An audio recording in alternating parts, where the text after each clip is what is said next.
Hello, ladies and gentlemen. I hope you're all having a great and wonderful day. Guys, another W. There's just another W. It's raining W's. It's been raining W's for the past few months. I just can't take it anymore, guys. The W's just keep coming.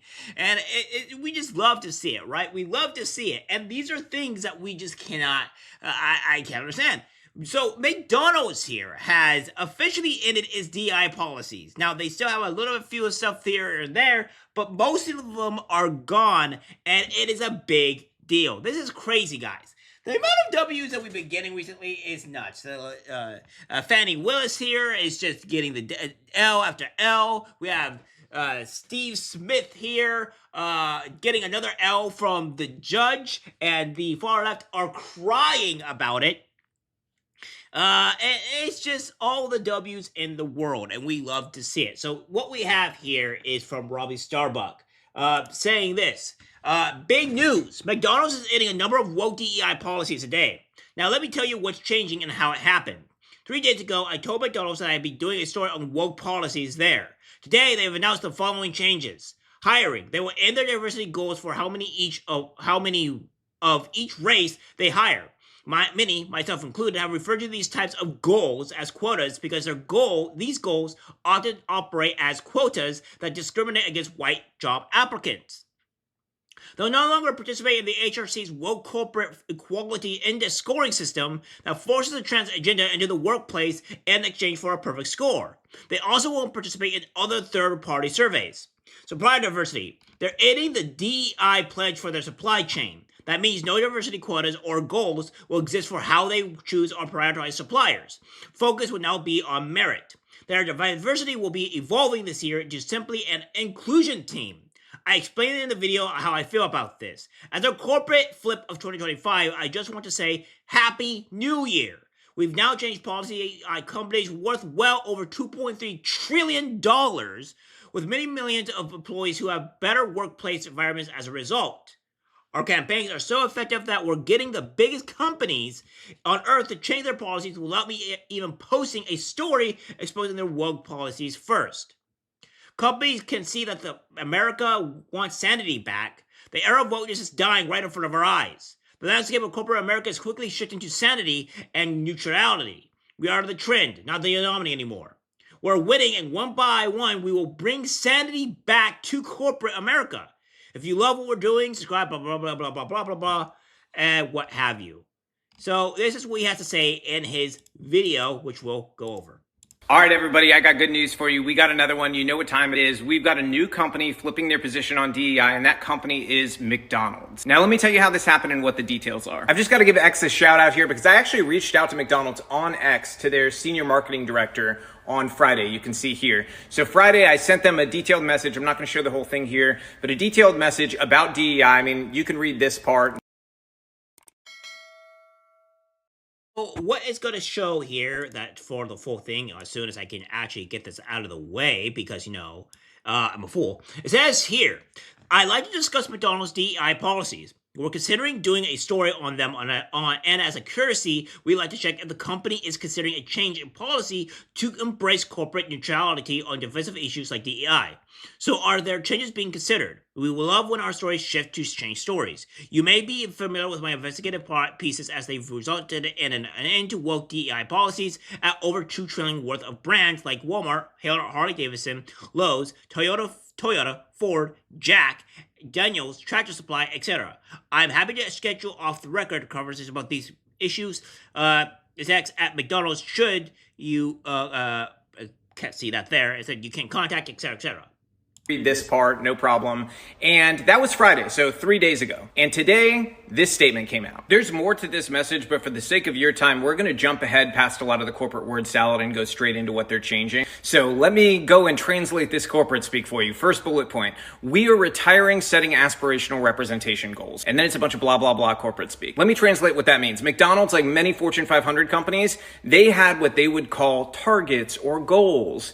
In reality, they work like racial quotas, but they say these are certainly not quotas. Don't call them that. This is just a goal for them to hire, say, 50% people of color, whatever it might be, into a certain position.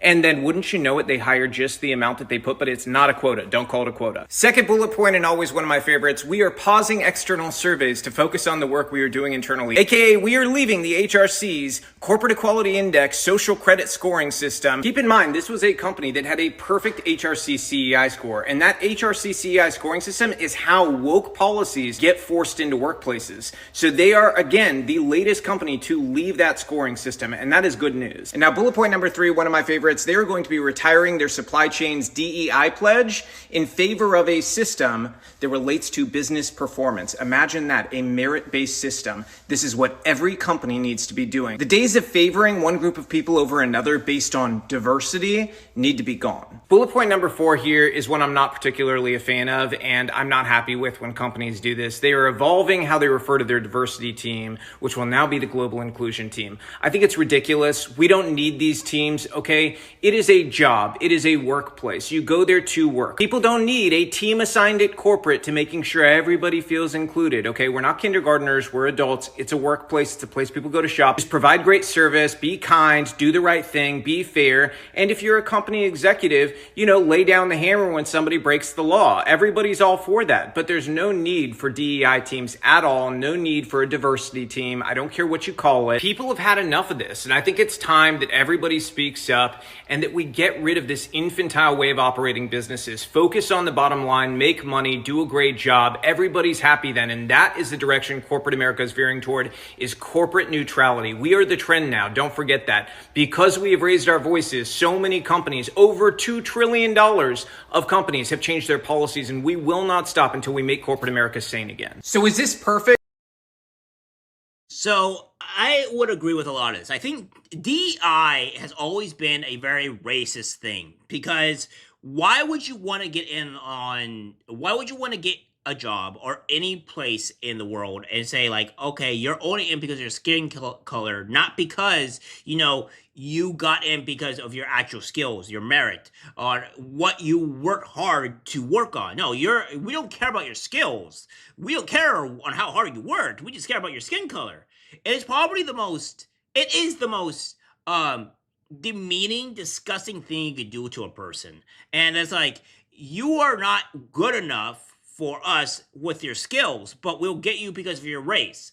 That's insanity to me, or your gender. It's insanity. And how people cannot see how this is just not straight racism is beyond me, or sexism, because they're demeaning you. They're saying that your skills are not worth it.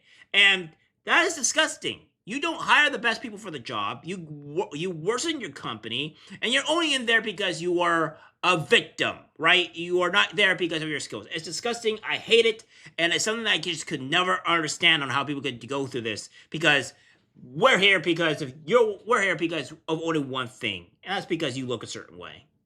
No.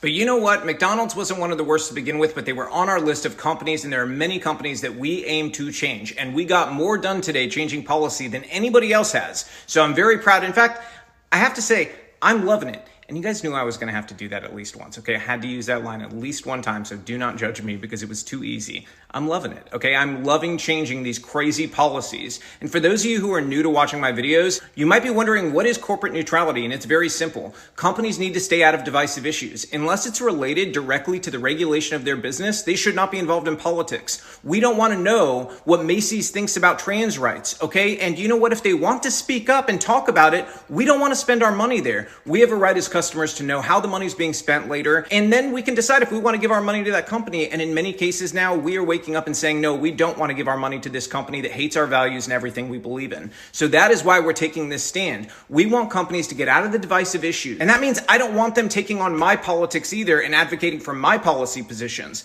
I'm just saying neutral. Let's stay out of the way of politics and divisive issues and just act normal, sell great products, and everybody can exist without any more division, okay? So if you're loving... Yeah, and I 100% agree. I don't want my own politics or my own way of thinking to be in companies or in video games or in movies. I want just neutrality. I want things to where, like, I don't have to go into the store and see some type of freaking pink flag or rainbow flag and just like have them force their political ideology onto me. I don't like that. I don't have a necessarily American flag outside my house. I can, because it just means being united. But if I had like a Trump flag or anything else, it's kind of in a way where you're forcing your ideology onto other people. Now, I'm not saying people can't go and do that, but it's just kind of like, why are you doing this exactly? And it's definitely, I don't think they're necessarily bad people. People just want neutrality. Don't want their things in their face. And we have this here from the Daily Mail saying, McDonald's abandons major woke policy as latest American brand to cage conservative backlash. 4 years after launching a push for more diversity in its ranks, McDonald's is ending some of its diversity practices following a Supreme Court decision that outlawed affirmative action in college admissions. McDonald's is that latest big company to shift its tactics in the wake of the June 2023 ruling and a conservative backlash against diversity, equity, and inclusion programs. So yeah, this is a huge win. This is a massive win, and we're seeing a culture shift, guys. We're seeing a cultural shift. We get to see everything. We love to see it, and it's something we have to enjoy, right? Where all these DEI practices, all these things are leaving in stride, and it is fantastic. And I think we're on the right track. Here. Like I said, I don't like DEI. I've always thought DEI was racist, and we're seeing the outcomes of our actual labor here of pushing back on the insanity. All right, guys, that's it for the video. Like, subscribe, share. As always, take care, my friends. I'm disgusted by what I see in public. Even people closest to us can't be trusted. This is algorithmic disease, the social media.